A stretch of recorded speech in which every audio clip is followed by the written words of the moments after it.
This is pretty short. The Methodist Church has claimed that ministers should avoid using the terms husband and wife because it conveys an assumption that's not the reality for many people. That's a direct quote.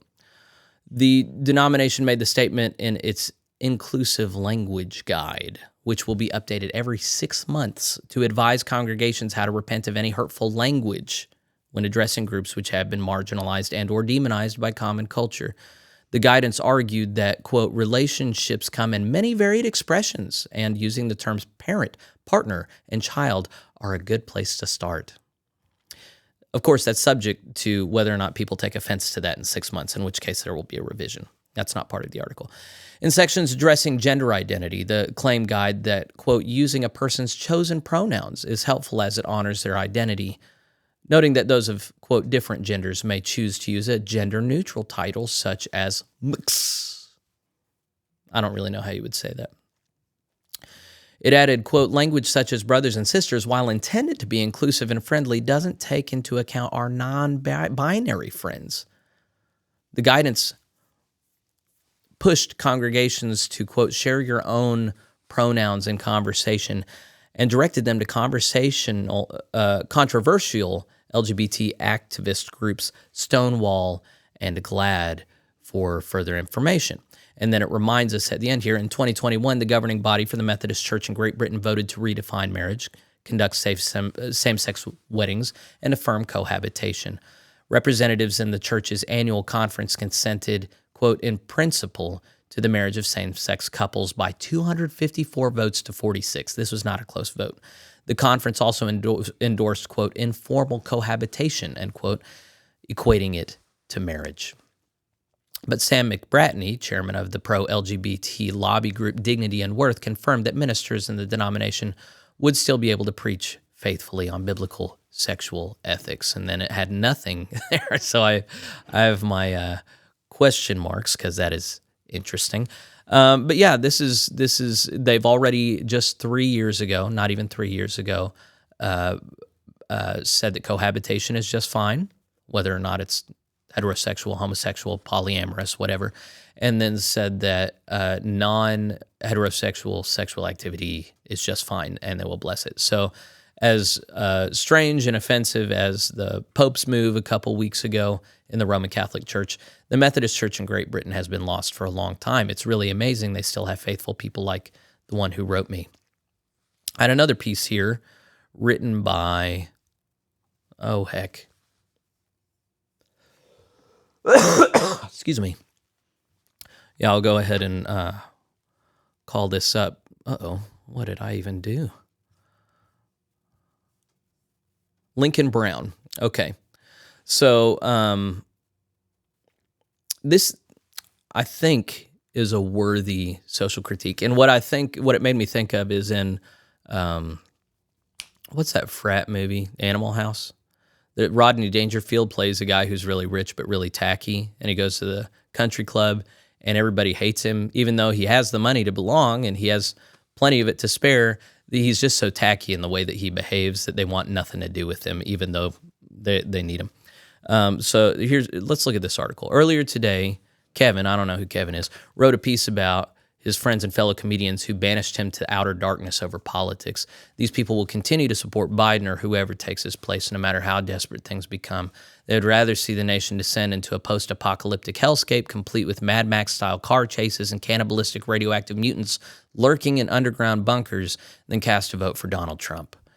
Kevin titled the column, quote, leftists would rather send their kids to war than vote for Orange Man Bad. So this is something that we'll tap into whenever we look at the Will Willimon article, where he insanely blames the division of the United Methodist Church on Donald Trump. So we've had several years now of just crazy Orange Man Bad irrationalism. It's still rippling and is going to heighten as the election approaches here this year. But why is that?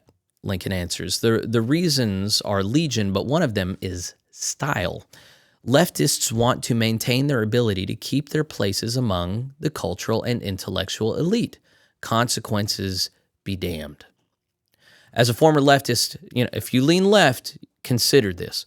As a former leftist, I see today's progressivism, which is still managing to hold on despite the chaos and rubble the Biden administration is creating, like my first Ralph Lauren polo shirt. And then he shares an anecdote about how he wore this shirt everywhere until it was so ugly it just had to be thrown away. So the conclusion he comes to is leftists today continue to wear the same threadbare, tattered, and moth-eaten garments of progressivism because the label is just too chic. Take churches, for example. Look at any mainline Protestant denomination. Chances are that on any given Sunday, you will see a small knot of people, many of them well along in years, mumbling prayers and rasping hymns among rainbow candles and a smattering of abortion pamphlets. Once great church buildings are becoming mausoleums and a charnel house simply because the remnants of their congregations decided to don the trappings of progressivism. The churches are dying, but that doesn't matter. The congregants think they look good and believe themselves to be confident. So that's the main point in this particular article. We don't need to read the rest. He does reference the next article that we're going to look at to close out this title. But, when looking at progressivism, how is it that progressivism has been, anywhere it infiltrates, it gets degraded and, when you look at Harvard, say, and the fact that they put in a president that was not anywhere near the standard of previous presidents. She's now the shortest term president ever because she was exposed as somewhat of a fraud. And the enrollment for Harvard, or applications for Harvard, are way, way down because the institution has lost credibility. That's just one example among thousands of institutions that become a home for progressivism where it then poisons the water. And yet that doesn't cause any kind of introspection or saying, hey, man, maybe this ideology doesn't work out. Instead, there's an entrenchment of, we've decided this is what the future looks like. So even if there's death here and now, we're going to hold to it because that's what the future looks like. It's kind of this cyclical thing. It's really nuts. So the last article I wanted to look at was Calvin Robinson, who is a fantastic Anglican priest in Great Britain. The way he sums it up, he says, ministers have been told to avoid such terms as, I skipped over the Methodist Church has claimed that ministers should avoid using terms husband and wife because it conveys an assumption that's not really the reality for many people. So ministers have been told to avoid using such terms as it, quote, conveys an assumption that is not the reality for many people, end quote. Living in grace is not a reality for many people. Should we avoid using the word grace? I think it's worth just sitting on that for a minute and going, yeah, that doesn't make sense. We have to use language that applies to everyone. There is no language that applies to everyone other than you are a human, except for our human brothers and sisters that identify as non-humans. There's nothing, going on. He says it's difficult to get one's head around the idea that ministers should stop using particular words in case a minority of people find them offensive. The question has to be asked, so what? There are many people who find the Bible offensive. Should we throw the Bible out altogether? Of course not. The suggestion is preposterous. Yes, it is, Calvin Robinson.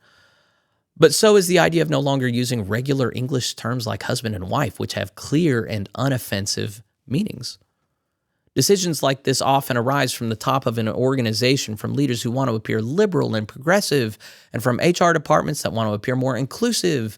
We must pray for the poor souls in the congregations who have this nonsense pushed on them, and we can only hope they leave the heretical institution of Methodism, which calls itself a church, and that the faithful masses find themselves a good local parish with sound teaching, as difficult as that is these days. I wonder what he would say to the guy who wrote me that I began today's session with. These leaders and decision makers are either being deceived or they are deceivers themselves. The word husband means a married man and wife means a married woman. Even that is unhelpful when the world refuses to acknowledge the ordinary meanings of the words man and woman. There is nothing inclusive about excluding the traditional use of the English language. Refusing to use benign words through fear of offense is not helpful to anyone and, in fact, excludes a far greater number of people than it includes. So he doesn't say it here, but I believe that's the entire point of these measures. I think the whole point of making people concerned about other people's pronouns. If you don't know the story of how Jordan Peterson rose to power, it was over compelled speech of whether or not he in Canada could be forced compelled to use people's pronouns. And even though he said, I will probably use them if they ask me, the notion that you compel this, create a societal expectation that you kowtow to people's personal subjective desires, that is all calculated to make people very insecure about talking to or connecting with other people, because when you are alienated, you're easier to manipulate. I know that sounds conspiratorial, but the whole notion here that he is going to get into is that cultural Marxism is designed to upset norms so that anything normal is then done away with. So let's get back into this. But where is all this coming from?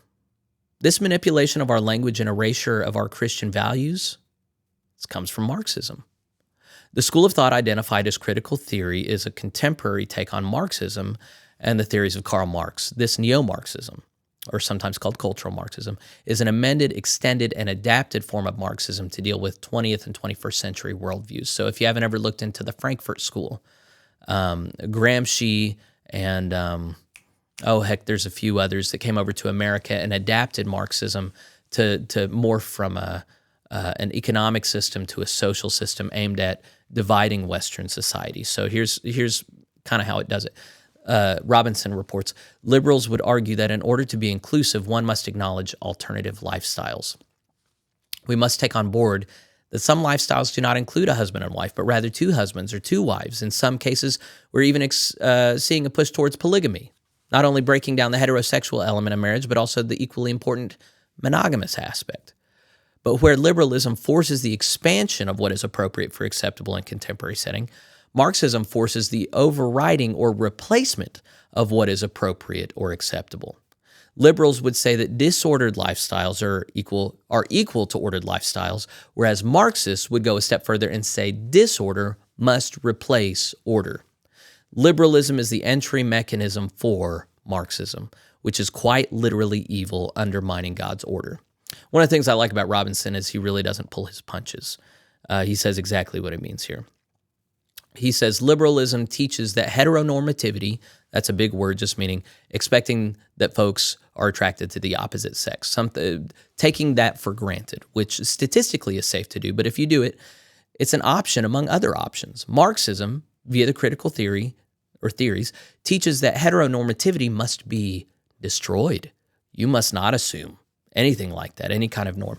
The phrase, quote, smash heteronormativity, end quote, is often used by proponents of queer theory, gender theory, and even critical race theory. When the Methodist Church says ministers should no longer use the term husband and wife, it is showing support for Marxism by partaking in the smashing of heteronormativity. So across the vast majority of human experience, there have been husbands and wives. It's saying you can't use these words anymore, which effectively divorces our culture and society from every culture and society that came from before, every other culture and society that holds on to traditional notions of male and female. We're creating a brand new, brave new world now. So he goes on, at the very least, the Methodist Church is saying it is more afraid of the world than it is of God. The problem is clear. It is not possible to be both a communist and a Christian. So he goes on a bit more, and I just wanted to I think we can do this. One must make a choice, God's way or the way of the world, to embrace the toxic and divisive ideology of neo-Marxism or to embrace God's order. The two are mutually exclusive. It seems that the Methodist Church has made its choice. Unfortunately, it chose wrong. In 2021, the Methodist Church voted in favor of same-sex weddings, even though, as I pointed out in my Oxford Union debate, same-sex marriage is not possible in a Christian church. But then, for a church that does not recognize the sacrament of holy matrimony, what does it matter? So what he's pointing to is Methodists don't acknowledge that marriage is a sacrament. We only have two sacraments, the Lord's Supper and communion. He says, well, it matters because words have meaning. Marriage is the lifelong union of one man and one woman. Holy matrimony is that lifelong union of one man and one woman joined in union by God's grace. Whilst a marriage in the Methodist Church might lack sacramental graces, it should still remain a heterosexual monogamous union. This notion that words matter, that language matters, that words have meaning is something that progressivism attacks. That's what deconstruction is. They want to destroy the meaning of words. Robinson reminds us words are super important. All right, here's how he ends. I forgot there was a big gap there. Diversity, inclusion, and equity are not Christian virtues. We cannot keep the labels we have given ourselves. There is no such thing as gay, trans, or black. He says that as a man that many people would say, hey, that's a black man. There's no such thing as gay, trans, or black. We cannot hold on to the world and Christ at the same time. We must choose which one we want to embrace. Choose Christ. So I thought that was a fantastic article, very helpful for understanding critical theory. What does it have to do with us? One, this is a Methodist channel. But two, as a lot of Americans read this, they said, I can totally see the United Methodist Church doing this in a couple years. I can totally see them maybe at the General Conference this year doing that. I think that they will really try to push just the gay agenda thing right now, but then eventually try and break down entirely differences between man and woman.